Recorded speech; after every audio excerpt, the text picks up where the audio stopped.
बिस्मिल्लाहिर्रहमानिर्रहीम। Dear students, आज हम बात करेंगे सैलरी के हेड के हवाले से कि ग्रॉस टैक्स उसकी कैसे कैलकुलेशन करती है। लेकिन हम ओवरऑल ग्रॉस टैक्स की आज हम बात करेंगे, हम सिर्फ सैलरी के हेड की बात नहीं करेंगे, क्योंकि हमने एलिस्ट्रेशन नंबर 17 तक कर लिया था लास्ट टाइम। 18 एलिस्ट्रेशन जो है ये मैं स्किप कर रहा हूँ, आप खुद से देखिएगा, इसमें कोई ऐसी कोई बात नहीं है जो बहुत टफ हो, पिछली बातों जैसी वो सारी चीज़ें थी। तो हम कैलकुलेशन ऑफ ग्रॉस टैक्स की सैलरी से पहले हम कुछ चीज़ें डिस्कस करेंगे, वो आज हम देख लेते हैं। वो है बाकी सैलरी के अलावा 4 हेड्स जिनकी इनकम का टोटल किया जाए तो हमारे पास टोटल इनकम बनती है। ये 5 हेड्स की इनकम का टोटल करें तो हमारे पास टोटल इनकम बन जाती है। हम देखते हैं, इससे पहले मैं आपको बता दूं कि अगर सैलरी के हेड को बहुत अच्छी तरह समझना है, प्रॉपर्टी के हेड को बहुत अच्छी तरह समझना है, तो प्रॉपर्टी का एक पूरा क्वेश्चन कंप्लीट मैंने रिकॉर्ड करके अपडेट किया हुआ है, उसे अच्छी तरह सुन लें। आपका ये पॉइंट भी क्लियर हो जाएगा, रेटिंग भी क्लियर हो जाएगी, और बहुत सारे इसके अलावा जो इनकम एग्जाम्प्ट फ्रॉम प्रॉपर्टी होती है लेकिन अदर सेक्शन में लिखी जाती 39 में, या फिर वो लिखी ही नहीं जाती इसमें, तो वो आप वहाँ से 15A के मुताबिक एग्जाम्पशन हैं कुछ, वो आप वहाँ से देख सकते हैं, तो आपको ज़्यादा आसानी हो जाएगी। लेकिन फिर भी मैं इसे हल्का सा एक्सप्लेन कर देता हूँ ताकि आपको अंडरस्टैंडिंग हो जाए न्यूमेरिकल के हवाले से। सिर्फ प्रॉपर्टी की इनकम में 4 ऐसे पॉइंट्स हैं जिनका ऐड किया जाए आपस में तो हमारे पास कौन सी इनकम बन जाती है। हमारे पास रेंट चार्जेबल टू टैक्स बन जाता है, RCT जिसे हम कहते हैं। ये RCT कैसे बनता है? RCT में सबसे पहले हम जब भी कभी क्वेश्चन में दिया होगा कि एक्चुअल रेंट की वैल्यू, तो हम इसे कभी भी फाइनल कॉलम में लिखते हैं, हम इसे हमेशा सेकंड लास्ट कॉलम में लिखेंगे। मैं आपको वर्ड की फाइल से भी दिखा देता हूँ, ये बिल्कुल एग्जैक्टली इस तरह से होगा, हमें लिखना ही नहीं पड़ेगा। बल्कि सबसे पहले आप हेड लिखें, सेक्शन चाहे ना लिखें, तरतीब से हेड चल रहे होंगे। पहले आपने इनकम फ्रॉम सैलरी का हेड लिख चुके होंगे, कंप्लीट कर चुके होंगे, जितने भी उसने आपको कमोडिटीज़ दी होंगी या जितने भी उसने इनकम्स आपको बताई होंगी कि इस शख्स की इतनी आमदनी है। तो उसके बाद आप प्रॉपर्टी के हेड की हेडिंग देंगे, income from property. Number 1 actual rent और फेयर मार्केट वैल्यू लिखेंगे जो उसकी होगी। फाइनल कॉलम में मैं फिर बता रहा हूँ नहीं लिखना, सेकंड लास्ट कॉलम में लिखना, क्योंकि ये सेपरेट ब्लॉक इनकम है और इस पर सेपरेटली टैक्स के रेट्स हम अप्लाई करेंगे। Number 2 forfeited deposit of any contract of sale. अब ये फॉरफिटेड डिपॉजिट होता गया है, इतना ही काफ़ी अगर आप लिख लेते हैं फॉरफिटेड डिपॉजिट, बाकी लिखने की ज़रूरत नहीं है। अगली बात एक्सप्लेन कर रहा है वो of any contract of sale of property, साथ लिखा भी हुआ है ब्रीच ऑफ कॉन्ट्रैक्ट, आपको नज़र आ रहा होगा। तो फॉरफिटेड डिपॉजिट ऐसे कॉन्ट्रैक्ट को कहा जाता है। फ़र्ज़ करें आपके और मेरे दरमियान एक एग्रीमेंट हो गया, मेरी कोई ज़मीन थी और मैं आपको सेल करना चाहता था, और मेरे और आपके दरमियान एक एग्रीमेंट हो गया कि 3 माह बाद आज ये कुछ बयाने के पैसे आप मेरे से ले लें, और 3 माह बाद या 6 माह बाद या 1 साल के बाद मैं आपको बकाया रिमेनिंग अमाउंट पे करके आपसे ये प्रॉपर्टी परचेज़ कर लूँगा। लेकिन उस जो ड्यूरेशन हमारे दरमियान तय पाया था, जो कंसीडरेशन हमने तय की थी कि इस टाइम पर हम आपको पेमेंट करेंगे, तो वो मैं नहीं कर पाया, तो ये कॉन्ट्रैक्ट टूट जाएगा। इस कॉन्ट्रैक्ट के ब्रीच होने की वजह से, टूटने की वजह से जो अमाउंट मेरे पास रह जाएगी वो मेरी इनकम बन जाएगी। ठीक है, मैंने आपको पे करनी थी, आप फ़र्ज़ करें अपनी रिटर्न कैलकुलेट कर लें कि मैंने ये इनकम है और मैंने ये चेक करना है, तो अब आपकी वो अमाउंट इनकम बन जाएगी डायरेक्टली, वो आप कभी भी जिस शख्स के साथ आपका तय पाया था उसे वापस नहीं करेंगे। तो ऐसी रकम को क्या कहते हैं? फॉरफिटेड डिपॉजिट, जो ब्रीच ऑफ कॉन्ट्रैक्ट की वजह से आपके हिस्से में सारी की सारी आ जाए। दूसरे नंबर पर है 1/10 ऑफ अनएडजस्टेड एडवांस। अनएडजस्टेबल एडवांस ऐसे एडवांस को कहा जाता है, मसलन फ़र्ज़ करें आपकी एक दुकान है या मकान है और आप उसे किराए पर देना चाहते हैं, तो किराए पर देने से पहले आप कुछ पगड़ी के पैसे ले लेते हैं। पगड़ी मतलब ये देहाती इलाकों में बोला जाता है, शहरी इलाकों में बोलेंगे तो आप इसे कहेंगे जी एडवांस कुछ रकम हमें दे दें। अब कुछ रकम एडवांस ऐसी होती है कि जी आप हमें 1 लाख रुपये एडवांस दे दें, किराए में ऐसे से एडजस्ट कर लें, तो ये एडजस्टेबल एडवांस होगा। हमने यहाँ देखना है अनएडजस्टेबल एडवांस। मसलन आपने किसी दुकान का आपके साथ तय पाया और आपकी वो दुकान थी, आपने उस दुकानदार से कहा जी आप मुझे 1 लाख रुपये दें, जिस दिन दुकान छोड़ के जाएंगे, किराए में नहीं हमने एडजस्ट करना, जिस दिन दुकान छोड़ के जाएंगे उस दिन ये अमाउंट आपको वापस कर दी जाएगी। तो वो रकम आज आपने वसूल कर ली है, तो लिहाजा आपकी इनकम भी बन गई है। जब जाएगा छोड़ के तो तब देखी जाएगी। उतनी देर तक वो कहता है जी जितना इन्फ्लेशन रेट है, जो काइबर रेट जिसे हम पढ़ चुके हैं 1/10 या 10%, जो हमने लोन पर भी पढ़ा था कि एम्प्लॉयर अगर फ्री लोन दे देता है सैलरी के एड में तो वो 10% आप उससे चार्ज करेंगे। तो यहाँ पर भी आप एग्जैक्टली 1/10 लेके उसकी इनकम का पार्ट बना देंगे। और लास्ट पॉइंट है burden of owner paid by tenant. Tenant कहते हैं किराएदार को, burden of owner paid by tenant, ये बिल्कुल एग्जैक्टली इस तरह से आप चारों पॉइंट लिखेंगे, इनके सामने इनकी वैल्यू सेकंड लास्ट कॉलम में लिखते जाएंगे। सारी वैल्यू लिखने के बाद आप एक ग्रैंड टोटल कर लेंगे इन चारों वैल्यू का, तो आपके पास रेंट चार्जेबल टू टैक्स बन जाएगा। Burden of owner paid by tenant क्या है कि आप फ़र्ज़ करें आपने एक मकान किराए पर दिया हुआ है, उस मकान को किराए पर देने के बाद उसका फर्श जो है, फ्लोर जो है वो टूट गया। अब चाहिए था कि आप उसे रिपेयर करवा के देते, लेकिन आपने रिपेयर नहीं करवा के दिया और आपका किराएदार खुद से रिपेयर करवा लेता है, तो यकीनन वो पैसे कभी ना कभी आपके किराए से ही एडजस्ट करेगा और इसके अलावा कोई सोल्यूशन नहीं उसके पास होगा, या आपको नकद दे देगा। तो अब इस सूरत में कि अगर वो बर्डन ऑफ ऑनर कोई टेनेंट पे करेगा, किराएदार अगर वो उसे अदायगी करेगा, वाइट वॉश करवा देता है, फर्श ठीक करवा देता है, कोई वायरिंग का प्रॉब्लम है वो ठीक करवा लेता है, तो वो सारी की सारी अमाउंट भी आपकी इनकम का पार्ट बन जाएगी। उसे हम किस नाम से लिखेंगे? बर्डन ऑफ ऑनर, कि ये मालिक का बर्डन था लेकिन किसने बियर किया है? टेनेंट ने। तो इन चारों अमाउंट का टोटल अगर कर लें तो आपके पास एक ग्रैंड टोटल बन जाता है, जिसे आप क्या कहते हैं? Rent chargeable to tax. ये वो अमाउंट है जिस पर हम सेपरेटली टैक्स अप्लाई करेंगे। ये सेपरेटली टैक्स कितना होगा ये भी हम देख लेते हैं। अच्छा, कुछ नोट दिया हुआ है, नोट में क्या लिखा है? In case of open plot, अगर वो आपको बता देते हैं जी ये ओपन प्लॉट है, तो फिर 1/10 अपॉन एडजस्टेड एडवांस जो होता है ये टैक्सेबल नहीं करेंगे। इसके नीचे वाले नोट अभी हम छोड़े, इन्हें हम क्वेश्चन में इंशाल्लाह देखेंगे। ये है कि अगर कोई नया टेनेंट आए और पिछला टेनेंट छोड़ के चला जाए, तो उसके लिए हम फिर न्यू टेनेंट का एडवांस जितना होता है उसमें से माइनस कर देते हैं जो हमने रेट लास्ट पे चार्ज किया होता है, और उसे उसका 10% ले लेते हैं एग्जैक्ट अमाउंट का, तो हमारे पास न्यू जो होता है एडवांस उसका 1/10 आ जाता है। हम देखते हैं इसके रेट्स क्या हैं। एक टेबल है, ये टेबल आपको याद रखना है। मेरा बेटा पेपर में ये टेबल नहीं दिया होगा, मैं अगेन आपको रिपीट कर रहा हूँ, पेपर में एग्जाम के दौरान ये वाला प्रॉपर्टी के हेड का टेबल है सेपरेट वर्क इनकम का नहीं दिया होगा, ये आपको याद रखना है। और मेरा ख्याल है कि अगर आप सिर्फ पहले 5 पॉइंट याद रख लेते हैं डेट्स इनफ, इससे ज़्यादा नहीं पेपर में आएगा। ज़्यादा से ज़्यादा आप 6 पॉइंट याद रख लें, बाकी आपको इतना लंबा चौड़ा इसे याद करने की ज़रूरत नहीं है। पहला पॉइंट वैसे ही 2 लाख तक एग्जाम्प्ट है कि अगर ये इनकम जो आप कैलकुलेट करेंगे, फ़र्ज़ करें आपके पास यहाँ पर जो वैल्यू है वो 2 लाख आ जाती है, तो 2 लाख आने की सूरत में ये वैल्यू क्या होगी? इस पर टैक्सेस नहीं होंगे, तो ये एग्जाम्प्ट है जी, इस पर सेपरेट वर्क इनकम का कोई भी रेट अप्लाई नहीं होना।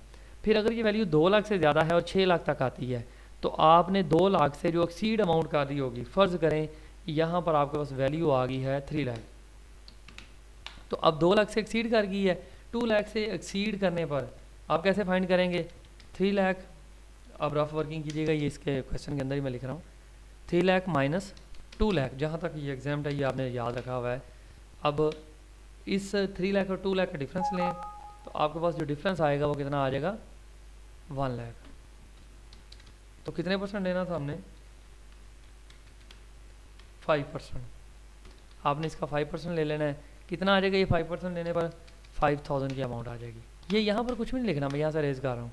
ये जब सेपरेट वर्क इनकम का क्वेश्चन कंप्लीट हो जाएगा, टोटल इनकम बना चुके होंगे हम, सारे हेड्स की टोटल इनकम कर लेंगे, तब ये रेट्स अप्लाई करने हैं सैलरी के हेड या बाकी इस टोटल इनकम से इसका कोई भी लेना देना नहीं होगा। इसे हम जस्ट यहाँ पे मेंशन करेंगे और इसकी टोटल इनकम जो आरसीटी है, रेंट चार्जेबल टैक्स, ये फाइंड कर लेंगे और सेकंड लास्ट कॉलम में ही फाइंड करेंगे। ये था आज का हमारा प्रॉपर्टी का हेड। इसके नेक्स्ट जो है हमारे पास है इनकम फ्रॉम बिजनेस का हेड। बहुत ही आसान है, इंतहाई आसान है, कुछ भी याद रखने की ज़रूरत नहीं। सिंपली इतना याद रखें कि किसी भी तरह की जो बिज़नेस की इनकम होगी उसे हम कहाँ लिखेंगे? इनकम फ्रॉम बिजनेस के हेड में लिखेंगे। ये यहाँ पर इनकम फ्रॉम बिजनेस और इतना ज़्यादा डाटा लिखा हुआ है, ये सारा फजूल है, इसे छोड़ दें अभी आप फिलहाल।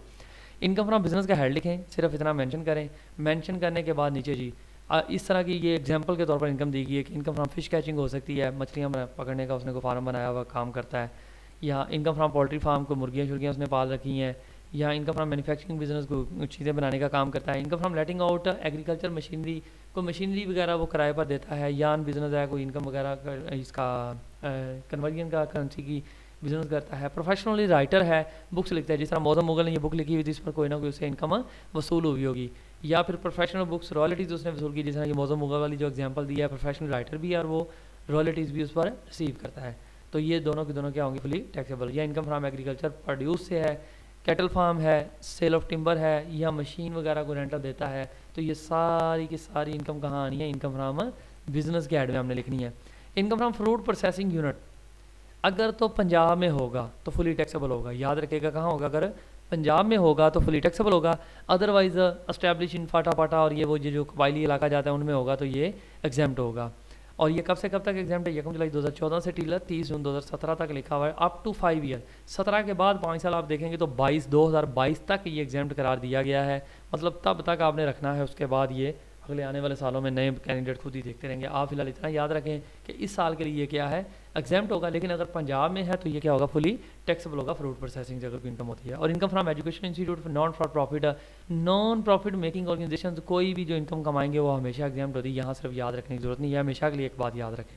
Income from export of computer software, Pakistan में कंप्यूटर सॉफ्टवेयर को प्रमोट करने के लिए उन्होंने क्या किया, इस इनकम को एग्जाम्प्ट किया हुआ है। तो ये जी बिजनेस के पॉइंट थे जो कि कंप्लीट हो गए, बस डेट्स इनफ। आप क्या करेंगे, इनकम फ्रॉम बिजनेस की यहाँ पर हेडिंग लिखेंगे, इनकम फ्रॉम बिजनेस।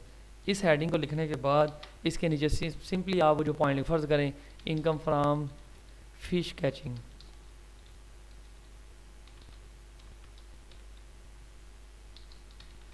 तो आप इसके सामने इसकी अमाउंट लिख दें, ये क्या होगी, फुली टैक्सेबल। फर्ज करें 2000 रुपये, तो हमने ये लिख ली। एग्जैक्टली आप ऐसे ही ये सारी की सारी कैलकुलेशन करेंगे, जितनी भी अमाउंट्स आ जाएंगी ये डायरेक्टली फुली टैक्सेबल होती हैं, इसमें कोई भी कैलकुलेशन या कोई भी ट्रीटमेंट करने की ज़रूरत नहीं आपको पड़ेगी।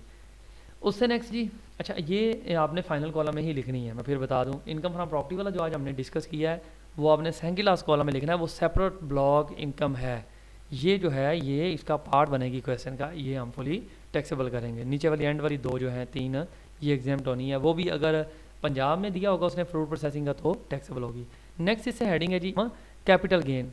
कैपिटल गेन है क्या, पहले हम ये थोड़ा सा समझ लें। अंडर सेक्शन 37 कैपिटल गेन हम किसे कहते हैं, कैपिटल गेन कहते हैं कि अगर आपने स्टॉक एक्सचेंज में किसी प्राइवेट लिमिटेड कंपनी के शेयर्स खरीद रखे हैं और उन शेयर्स को या ख़रीदने या बेचने के दौरान आपको कोई प्रॉफिट होता है, तो वो प्रॉफिट जो होगा उसे हम कहते हैं गेन, नफ़ा। वो जो कैपिटल हमने इन्वेस्ट किया था उस पर जो गेन होगा उसकी हम कैलकुलेशन किस तरह से अमाउंट को टैक्सेबल करेंगे या नहीं करेंगे, उसकी हमारे पास ये वर्किंग दी हुई जी। ये ऊपर वाले कुछ पॉइंट दिए हुए सीरियल नंबर 1 2 3 ये छोड़ दें, किसी काम के नहीं, ये आपके न्यूमेरिकल के हवाले से नहीं है। वर्किंग दी हुई, वर्किंग कैसे करनी इनकम फ्रॉम कैपिटल गेन की। सेल पॉइंट क्या दिया होगा, क्वेश्चन के अंदर पॉइंट ये दिए होंगे दो, कोई एक इनमें से, sale of a share of private limited companies या फिर सेल ऑफ इनहेरिटेड ज्वेलरी। अच्छा एक चीज़ और याद रखनी है, अगर पब्लिक लिमिटेड कंपनी के शेयर्स हुए तो याद रखिएगा वो शेयर्स यहाँ पर नहीं आने। पब्लिक लिमिटेड कंपनी के शेयर्स जो होते हैं वो किसी और हेड का पार्ट है, वो भी हम इंशाल्लाह आगे जाकर डिस्कस करेंगे। वहाँ पर हम कंप्लीट फिर देखेंगे कि ये कितनी किस्म के शेयर्स हैं, इनको कहाँ कहाँ लिखना है, तो तब हम डिस्कस भी से कर लेंगे। अभी फ़िलहाल आपने इतना याद रखना है कि सिर्फ अगर कोई सेल आपने शेयर किया है और वो प्राइवेट लिमिटेड कंपनी का उन पर गेन हुआ है तो आपने ये वाला ट्रीटमेंट करना है इनकम फ्रॉम कैपिटल गेन के ऐड में। या फिर पॉइंट दिया हो सेल ऑफ इनहेरिटेड ज्वेलरी, कि कोई आपने इनहेरिटेड ज्वेलरी थी विरासती और वो सेल कर दी, इसी तरह से लिखा हुआ आएगा, तो उस पर ये ट्रीटमेंट करना है। क्या करना है, उसने साथ बताया होगा कि ये 12 माह के अंदर अंदर बेचे हैं या 1 साल के अंदर अंदर, तो आपने ये देखना है कि 1 साल का या 12 माह का ड्यूरेशन वो कंप्लीट कर रहा है कि नहीं। अगर तो 1 साल के अंदर अंदर बेचे हैं तो सिंपली जो भी गेन दिया होगा इसमें से लॉस माइनस करके, सेकंड लास्ट कॉलम में हम ये दोनों काम करेंगे। हम क्या करेंगे, जो भी गेन दिया होगा इसमें से लॉस को माइनस करके नेट गेन जो होगा उसे क्या कर देंगे, फुली टैक्सेबल। मसलन फर्ज करें इनकम फ्रॉम कैपिटल गेन की आपको दी हुई है, इनकम फ्रॉम कैपिटल गेन। अब हम क्या करेंगे, सबसे पहले अगर उसने क्वेश्चन में दिया हुआ है जी कैपिटल गेन और फिर कुछ लेस हम इसमें से कर देंगे। अगर उसने कैपिटल लॉस दिया हुआ है तो रिमेनिंग इनकम को हम क्या कर देंगे, फर्ज करेंगे 20,000 था तो हम इसमें से लेस कर देंगे 1,000 या 10,000 का। अगर फर्ज करें 5,000 का लॉस हो गया हमारे पास, तो इसे हम माइनस करके रिमेनिंग अमाउंट कितनी की आ जाएगी, 15,000 फुली टैक्सेबल। फर्ज करें लॉस नहीं था दिया हुआ, अब लॉस नहीं दिया हुआ तो फिर हम इसी फिगर को डायरेक्टली टैक्सेबल कर देंगे, ये सारा कुछ ही कुछ नहीं होना। बात समझ आ गई। कैपिटल गेन अगर विद इन 12 मंथ दिया हो तो हम कैपिटल गेन लिखेंगे और उसे फुली टैक्सेबल कर देंगे अगर लॉस है नहीं दिया हुआ। और अगर लॉस दिया हुआ है तो फिर कैपिटल गेन में से लॉस को माइनस करने के बाद हम क्या करेंगे, रिमेनिंग अमाउंट को टैक्सेबल करेंगे। यहाँ तक ये क्लियर हुआ। अब नेक्स्ट जी पॉइंट है हमारे पास, अगर वो 12 माह के बाद बेचता है, 12 माह के बाद फरोख्त करता है, तो फिर हम क्या करेंगे, तो फिर हमें थोड़ा सा समझना पड़ेगा। फिर हम कैपिटल गेन लिखेंगे 20,000, इसमें से एग्जाम्प्ट करेंगे कितना, 25% ऑफ गेन। 25% ऑफ गेन कैसे आएगा हमारे पास, जो अमाउंट दी हुई है 20,000 हमें गेन हुआ है टोटल, तो इसी 20,000 का मल्टीप्लाई कर देंगे हम 25%, तो ये लेके हम क्या करेंगे, इसमें से माइनस कर देंगे। अब ये अगर इसका 25% लेंगे तो आपके पास ये आएगा 5,000। हमने इसे माइनस कर दिया। इसके बाद जो अमाउंट हमारे पास एक्यूरेट आएगी, नेट गेन जिसे आप कह रहे होंगे 15,000 आ जाएगा। नेट गेन कह रहे हैं, नेट गेन जो हमारे पास आया है ये 15,000 का, ऐसे रेड कर रहा हूँ, ताकि आपको हाईलाइट होकर नज़र आ सके क्लियरली। हमने क्या किया, इनकम फ्रॉम कैपिटल गेन के हेड में से ये सारी कैलकुलेशन की है कि अगर वो 2 साल के बाद कहता है जी उसने, और 1 साल के बाद बेचे हैं, या 12 माह के बाद, या 2 साल के अंदर अंदर, और 1 साल के बाद, कोई भी 1 साल से ज़्यादा यहाँ से पीरियड शो हो रहा है, तो आप क्या करेंगे, कैपिटल गेन लिखेंगे। इसमें से फ़ौरन 25% ऑफ उसी गेन का जो आपको उसने दिया होगा क्वेश्चन में, उसका 25% लेके इसमें से माइनस करेंगे, और फिर अगर लॉस दिया हुआ है तो उसे माइनस कर देंगे। फ़र्ज़ करें लॉस जो है वो 2000 दिया हुआ था, तो हम 2000 के लॉस को माइनस कर देंगे। माइनस करने के बाद हमारे पास एक्यूरेट आंसर आ जाएगा 13,000। लेकिन फ़र्ज़ करें अगर क्वेश्चन में लॉस नहीं दिया हुआ, तो फिर जो नेट गेन आएगा इसी को आपने क्या करना है, 15,000 को फुली टैक्सेबल कर देना है। ये जी हमारे पास आज क्या दिख गई, कैपिटल गेन की इनकम थी जो हमने सीख ली कि इसका क्या करना है। कहीं पर भी आ जाए, कैसे भी आ जाए, इसका ट्रीटमेंट यही होना है। और आज का लास्ट हेड और बहुत ही मुख्तसर सा है, इसे भी ध्यान से समझिएगा। इनकम फ्रॉम अदर सोर्स, जो इनकम इन 4 हेड्स में, सेक्शन कौन कौन से थे, income from salary section 12, income from property section 15, income from capital gain, income from business था section 18, income from capital gain का था सेक्शन 37। अब इन 4 हेड्स में से 12, 15, 18 और 37 में, 4 हेड्स में अगर कोई इनकम कहीं पर भी एडजस्ट नहीं होती, तो उस इनकम को हम कहाँ लिखेंगे, इनकम फ्रॉम अदर सोर्स में सेक्शन 39 के अंडर। सेक्शन याद रखने की ज़रूरत नहीं है, कोई ऐसा इशू नहीं है इससे न्यूमेरिकल के दौरान। तो आप क्या लिखेंगे, यहाँ पर हेडिंग लिखेंगे इनकम फ्रॉम अदर सोर्स। मैंने थोड़ा इसे क्लियर किया है ताकि हमें वाज़ेह आ जाए। ये हमने जी इनकम फ्रॉम अदर सोर्स लिख ली। अब इसके अंदर जितनी भी आपकी आइटम दी हुई है नोट्स के अंदर आपको नज़र आ रही हैं, इन सब को जो जो उसने दिया हुआ वही कुछ ही करना है। कोई एक आधी अगर मिस्टेक हो नोट्स के अंदर, तो वो मेरा बेटा हम ड्यूरिंग क्वेश्चन जब सॉल्व कर रहे होंगे तब हम डिस्कस भी कर लेंगे। आई होप सो डैट के वैसे अभी तक मेरे सामने नहीं आई। Income of non professional writer अगर दी हो, अब देखें प्रोफेशनल राइटर अगर हो तो इनकम फ्रॉम बिजनेस के हेड में लिखेंगे, लेकिन अगर नॉन प्रोफेशनल राइटर है तो वो कहाँ लिखेंगे, अदर सोर्स में, क्योंकि ये कभी कभार उसने को बुक लिखी है, रोज़ का उसका काम नहीं है। डायरेक्टर मीटिंग फ़ी को रिसीव करता है तो फुली टैक्सेबल होगी। ग्राउंड रेंट रिसीव, अच्छा हमने पढ़ा था कि income from property under section 15 नहीं आती बल्कि कुछ 39 में भी आती हैं। तो 39 में ये वाली वो प्रॉपर्टी की इनकम जो आती हैं, इनकम फ्रॉम प्रॉपर्टी के क्वेश्चन में मैंने अच्छी तरह से एक्सप्लेन भी किया, उसे मैंने फिर कहा कि क्वेश्चन उसको अच्छी तरह पढ़ें, एक दफ़ा सुने। लेक्चर सिर्फ 15 मिनट का है, आपको आसानी से सारा समझ आ जाएगा कि कौन सी इनकम प्रॉपर्टी में लिखनी है और कौन सी अदर सोर्स में लिखनी है और कौन सी वहाँ एग्जाम्प्ट करनी है। तो ग्राउंड रेंट रिसीव या फिर रेंट रिसीव फ्राम, मतलब कोई ग्राउंड है, खाली कोई प्लॉट है, उसकी इनकम आती है तो वो कहाँ लिखनी है, अदर सोर्स में। Rent receive from building kept on lease together with it plant and machinery, अगर कोई मशीनरी समेत आपने कोई बिल्डिंग किराए पर दे दी है तो उसकी जो इनकम आएगी उसे भी अदर सोर्स में लिखेंगे। या फिर इनकम फैसिलिटीज़ के साथ ही आपने दे दी है, अटैच थी बिल्डिंग के साथ फैसिलिटीज़, मसलन आपकी बिल्डिंग के साथ कोई एक क्लब था वो अटैच था, वो भी आपने दे दिया है, तो ये सारी की सारी इनकम कहाँ जाएगी, अदर सोर्स में हम इसको फुली टैक्सेबल करेंगे। Remuneration of literary work, remuneration कहते हैं मुआवजा वसूल करने को, रेम्यूनरेशन से मुआवजा मिला लिटरेरी वर्क किसी भी छोटे मोटे काम का, तो वो भी क्या करेंगे, फुली टैक्सेबल करेंगे। इसके अलावा ये कुछ इनकम दी हुई मैं एक ही दफ़ा एक साथ में पढ़ने लगा हूँ। Profit on encashment of defence saving certificate, gain on sale of residential inherited house, अगर आपको वरासी घर बेचते हैं, insurance amount received on majority of policy, को इंश्योरेंस मनी आपको रिसीव हुई है जब पॉलिसी मच्योर होगी, मतलब आपने 21 साल की पॉलिसी करवाई थी या 2 साल की करवाई थी, तो 2 साल बाद या 21 साल बाद जो आपको अमाउंट वापस मिलेगी वो रिटर्न में, आपको हो सकता है वो 10 लाख, 20 लाख, 50 लाख की मिले, तो उस पर टैक्सेस नहीं होते इन सारी अमाउंट्स पर। अमाउंट रिसीव फ्रॉम अब्रॉड, को बाहर से आपको रेमिटेंस की अमाउंट मिलती है तो वो भी, तो अगर ब्लड रिलेशनशिप है तो वो भी क्या होगी, या प्रॉपर चैनल मिले तो वो एग्जाम्प्ट होगी। Cash award given by the president of Pakistan, अगर प्रेसिडेंट ऑफ पाकिस्तान से कोई अवार्ड मिलता है तो वो एग्जाम्प्ट होगा, लेकिन प्रेसिडेंट ऑफ पाकिस्तान के अलावा आपको किसी और से अवार्ड मिलता है, मसलन आपको प्राइम मिनिस्टर से मिल जाता है, तो वो फुली टैक्सेबल होगा। आपने सिर्फ याद रखना है कि प्रेसिडेंट ऑफ पाकिस्तान से मिलने पर एग्जाम्प्ट होता है अदर सोर्स के हेड में, अदरवाइज ये फुली टैक्सेबल होता है अदर सोर्स के हेड में ही। Income from gift, income from other father या अदर रिलेटिव से किसी से मिलता है तो वो भी अगर प्रॉपर चैनल मिला है तो एग्जाम्प्ट होता है। एग्रीकल्चर इनकम अंडर सेक्शन 41, हम डेफिनेशन भी एक क्वेश्चन भी किया था शुरू में, उस क्वेश्चन में हमने अच्छी तरह इस बात को रीड किया था, स्टडी किया था कि एग्रीकल्चर इनकम कौन सी होती है, वो 3 पॉइंट्स से हमने डिस्कस किए। वो पाकिस्तान में कमाई गई हो, पाकिस्तान के अंदर ज़मीन से हासिल की गई हो और उस पर कोई हाल वगैरह चलाया गया हो, मतलब कोई मेहनत मजदूरी की होगी, तो उसे हम एग्रीकल्चर इनकम कहते हैं। तो अंडर सेक्शन 41 जो भी एग्रीकल्चर इनकम आएगी उसे हम क्या करते हैं, एग्जाम्प्ट करते हैं।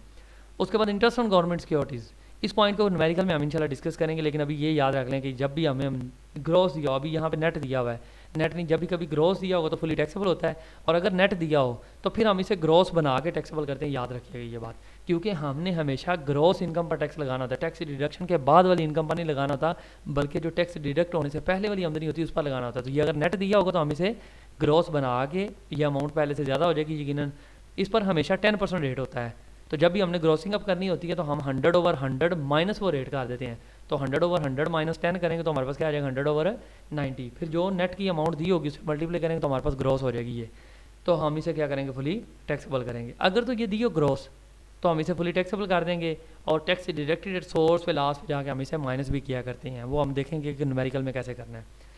और अगर ये हमें नेट दी हो तो फिर हम इसकी जो अमाउंट डिडक्ट हुई थी वो भी माइनस करेंगे और ये भी। ये दोनों सूरतों में समझ लें कि आपने हर हाल में ये हिडन एडजस्टमेंट है किस्म की कि आपने इसे टैक्स डिडक्टेड एट सोर्स में से जाकर माइनस करने का है। ये भी तो होल्डिंग टैक्सेस के साथ कट चुका होता है तो उसको हमने हमेशा एडजस्ट करना है। Annuity receive from Pakistan postal से है तो फुली टैक्सेबल होती है। बोनस शेयर रिसीव्ड है प्राइवेट कंपनी से।